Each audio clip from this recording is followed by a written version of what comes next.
जान बंदियो साब पान बंदियो जान बंदियो साब पान बंदियो दूत जान बंदई न्याय पीरो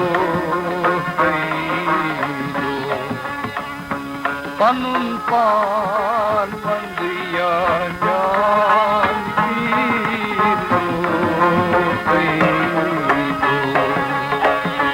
jaan bandiyo aab pan bandiyo. This invocation of the Dal Lake by Kashmiri poet Rahim Sab is not only a homage to its profound and timeless character, but also a tribute to its truly human and life-sustaining attributes. Prehistoric in its origins, the lake's waters seem to be flowing down from the heavens themselves.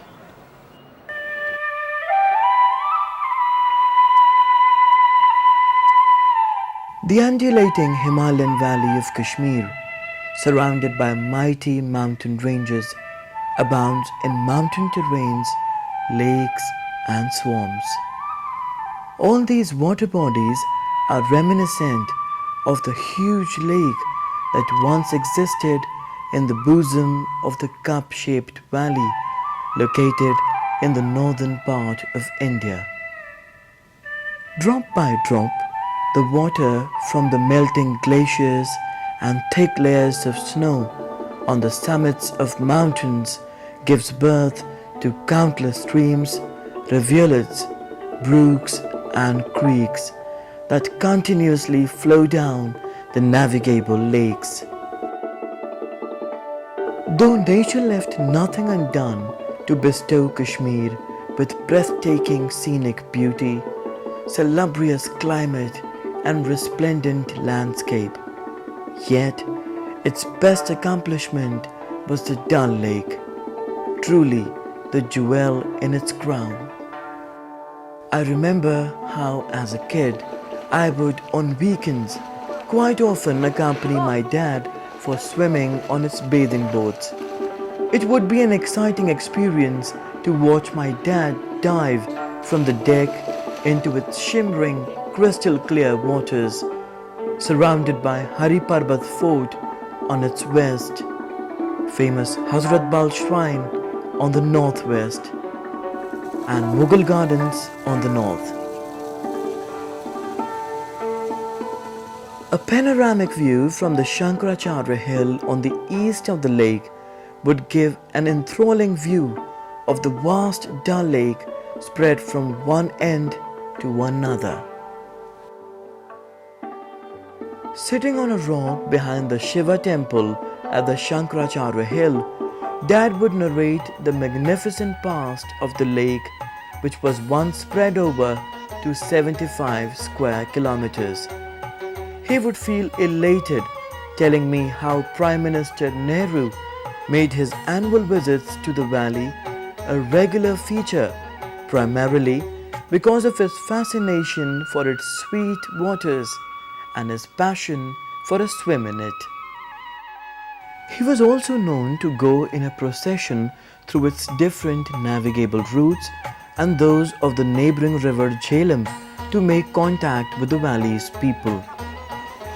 Listening to such tales would send me into raptures, and I would begin to imagine myself diving and swimming through the lake waters, although I was no swimmer at that tender age of 7 or 8.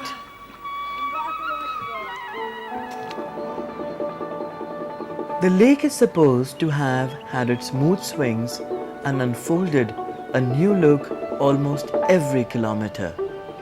At the crack of dawn, the lake waters look scintillating like an expanse of gold. During the day, the shimmering light of the not-so-dazzling sun would be reflected in its waters. At dusk, the entire waters would seem to have been set ablaze by the orange-red glow of the sunset. But its true magic would be unfolded during the night, especially the moonlit one, when it would turn into something too enchanting and too beautiful for words. A lake so beautiful that it came to be regarded as the sparkling centerpiece of Kashmir Valley and a feast to one's eyes, mind and soul. The shimmering clear waters of the lake seemed to be so in sync with life that everything associated with it seemed to come alive with a life of its own. Be it lotuses and lilies and grasses, or its myriad water birds, or its vast aquatic life. My mind traveled back to the days when as kids we would often take what was known as the shikara and be part of its enchanting world. The lake's lure was too strong to be resisted. Fed by 5 springs which formed its basins, the lake's water level was also maintained by a number of channels well linked with one another. The lake was also fed by some local streams. The circulation of waters within the lake would be maintained by these very streams and channels. Although much of what was associated with Dal is gone, some of its defining constituents still remain and stand testimony to its pristine glory. These constituents of the lake, however, have now also become the major causes for its pollution and are identified as the prime factors responsible for hastening its doom. Shrinkage of the area because of the fact that a lot of sewage is flowing into Dal. Then a lot of silt is getting carried through surface runoff from the catchment areas, which brings with it, in fact this catchment area brings in fresh water for the Dal, but along with that it brings in huge quantities of silt and nutrients. Sewerage that is flowing into the Dal also brings in nutrients. Then because of these reasons, the intensity of nutrients within the Dal has increased quite a bit. As a result of which there is excessive formation of weeds, which is giving rise to problems of water body getting converted into land mass, etc. Then there is a problem of solid waste management, there are hydraulic works, etc. etc. Seen floating on its chest still are the rows of houseboats against the picturesque backdrop of the surrounding Mahadev mountain summits, presenting even now a uniquely exciting view. Furnished like palaces using an entire ensemble of Kashmiri handicrafts, intricately carved walnut furniture, finely embroidered linen, amazingly arty papier-mâché pieces, and opulent carpets. The houseboats are a heavenly experience to live in. But the sewage discharged by them in the lake contributes hugely to augment its pollution level. Yid house boat च yid वंकनस ये house boat कम से कम ये पट नहर park पट लाच कोतल खान तानी कम से कम 15 house boat वंकनस करियो ते काउंटर कितने चीज छी वंकनस एम मूजूब मा सब्जो यत हो सकता है क्या नासफी सब्जी. More than 500-year-old vegetable-producing floating gardens, known locally as Radh and considered as one of the man-made wonders of the world, are no longer seen floating on the lake's surface, but have now become permanent gardens. Made manually, their assembly and construction is of immense interest. ये रात use start करान यह Bum सोमरावान use Bum ये Dallas मज सो गवन लगान गवन तो कटन वटन लगान सू बुम मूल कड़ान पे सह कठे करान कठे सह सपरेट कर यह जमा अकिस जाए त्रावान पे तथ पे घासुक ब्योल ववान ये मज बनान नाव पेवान अत फ्लोटिंग गार्डन इस घास फैलान बुम मूलन पे यह फैलावान सरसी अत यह बनाना मजबूती दिवान ये फ्लोटिंग गार्डनस ये पे सब्जी उगावान। Amongst the many marvelous views which the lake offered, watching the ballet-like movement of a huge piece of land over the surface of the lake, showcasing the verdure, is probably the most alluring and the most stupendous one. Sometimes, to one's great amazement, one would find nests full of eggs on the shrubs of these floating gardens. Floating garden यह मतलब मुतबादल ज़मीन यम सात डल submerge गसान कुन सात God forbid आब या कह तम सात ज्यादा मददगार साबित गसान यह मतलब यह करान तम सात यह महसूस कि साव सहलाब तम सात अल्टरनेटिव आसान यह ज़मीन राद यह फ्लोट करान लेकस पे यानी यह नचान अत पे नाव नचान आबस पे 6 यह टन नीरान दोहस सब्जी शहरस मज सप्लाई कर। It is pertinent to mention in this regard that an in-depth analysis of the economic consequence of owning or having a floating garden throws up facts that would startle many. On an average, 6 tons of vegetables from the lake are supplied daily to the vegetable markets of the state, besides supply to army cantonments across the Kashmir Valley. Although unorganized, this market, according to some rough calculations, sells vegetables worth over $87.5 million annually. These figures tellingly reason out as to why the lake's area has reduced from its 75 square kilometers in the 13th century to 21 square kilometer size in the estimates made in 1920s and is continuously diminishing since. Given the economic gains the floating gardens would bring to their owners, a common feature observed with regard to them was that they would often be stolen away bodily, sometimes with the crop in place. Since these are not legalized, there is no way to prevent such thefts. However, to prevent such incidents, the owners began to tether their gardens to their dwellings in the catchments around the lake. One thing has led to another, and landmasses around the lake have started appearing, reducing the area of the lake to less than 11 square kilometers at present.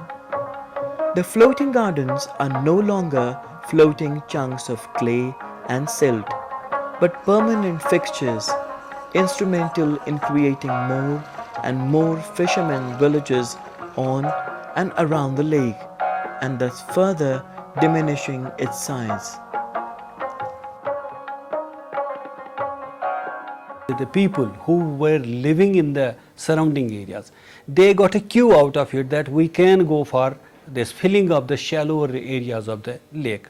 So what then followed was filling of shallower areas, encroachment of water area, and ultimately we find that a large number of large areas of the lake, large chunk of water body has changed into floating gardens and then residential areas. And nowadays we understand that more than 60,000 people are living within the lake, and they have encroached upon a large area of about 1/3 or more of the water area for the construction of their residential houses, for commercial purposes, for other things, vegetable gardens, etc. Deforestation also took place in the catchment area.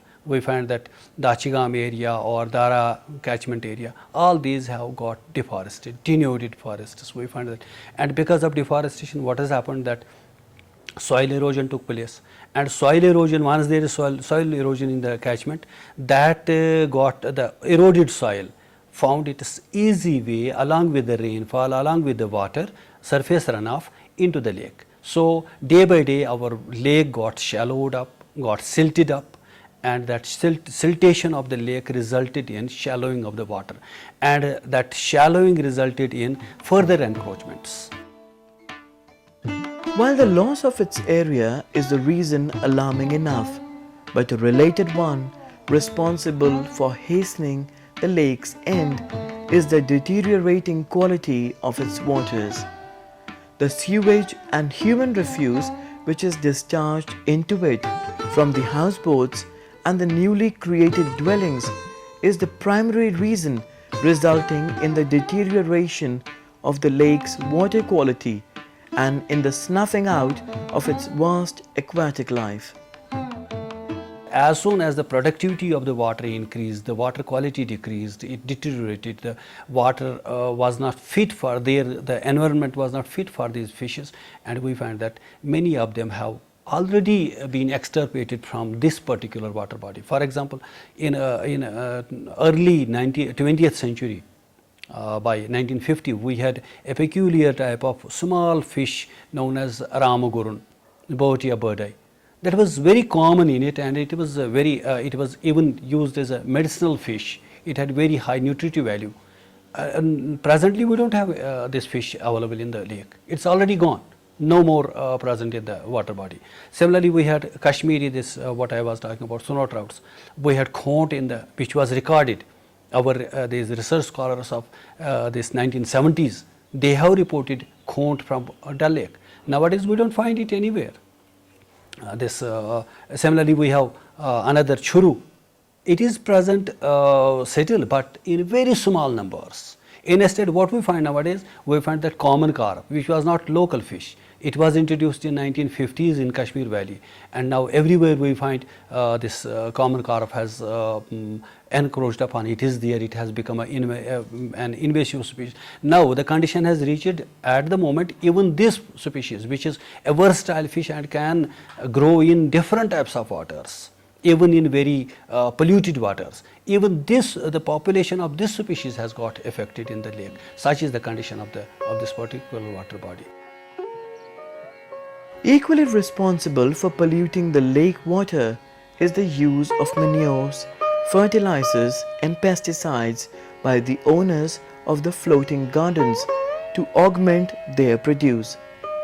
It is no longer the water which the residents of the valley believe carry medicinal properties and bestowed shafa, heavenly relief upon the unwell. Öse Cenab şikayet laman, bu pan şikayet laman, bosu yuva triyeş çaman, bazanın nal ki jago, ya yetuk yu tabkı zancın nal ki jago, yuva triyeş çaman, yuva çaman, amsi to şefayız banan bemarız. Mümkün infection kasanıyım.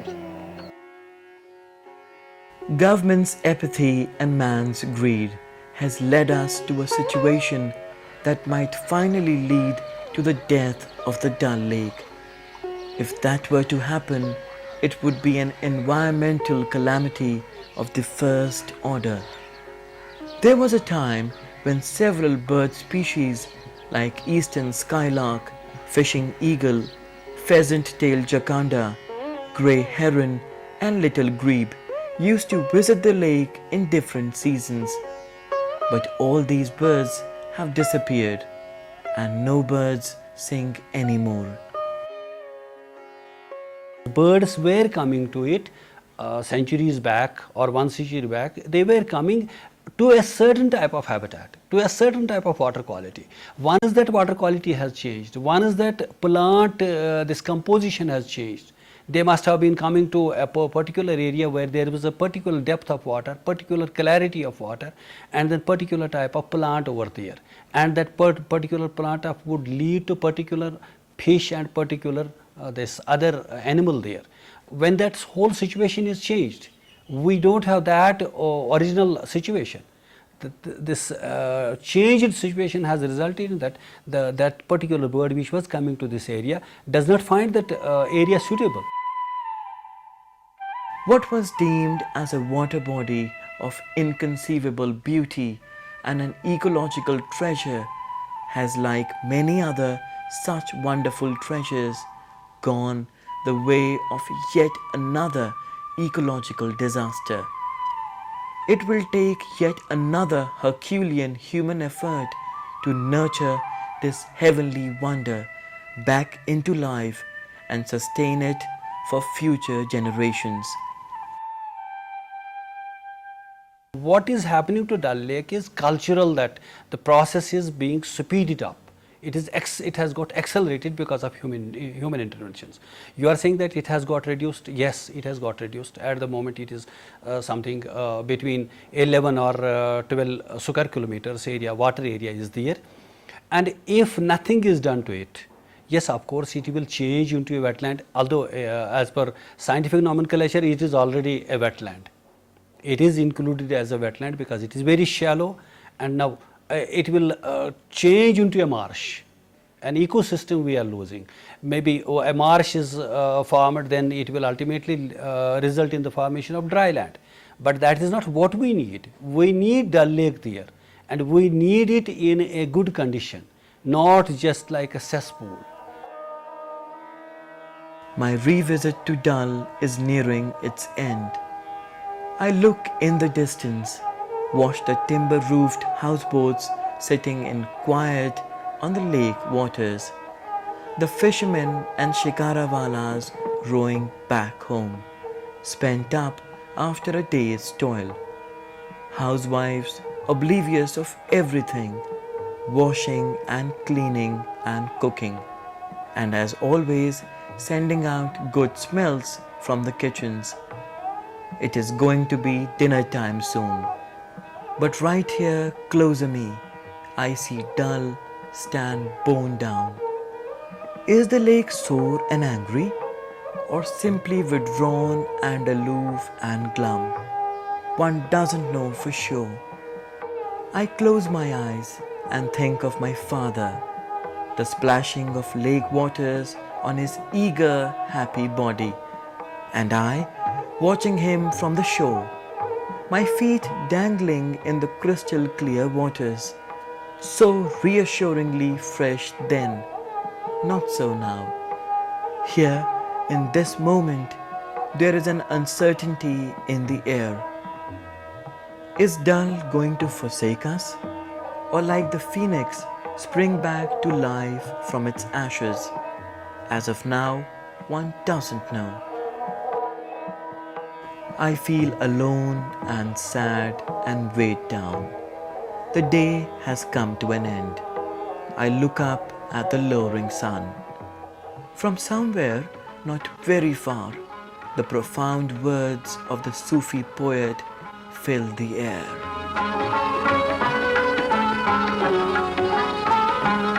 अफसूस दुनिया कसना लोग संसार सुधी पतोलाकन वुश्त कम कम मजार वती अफसूस दुनिया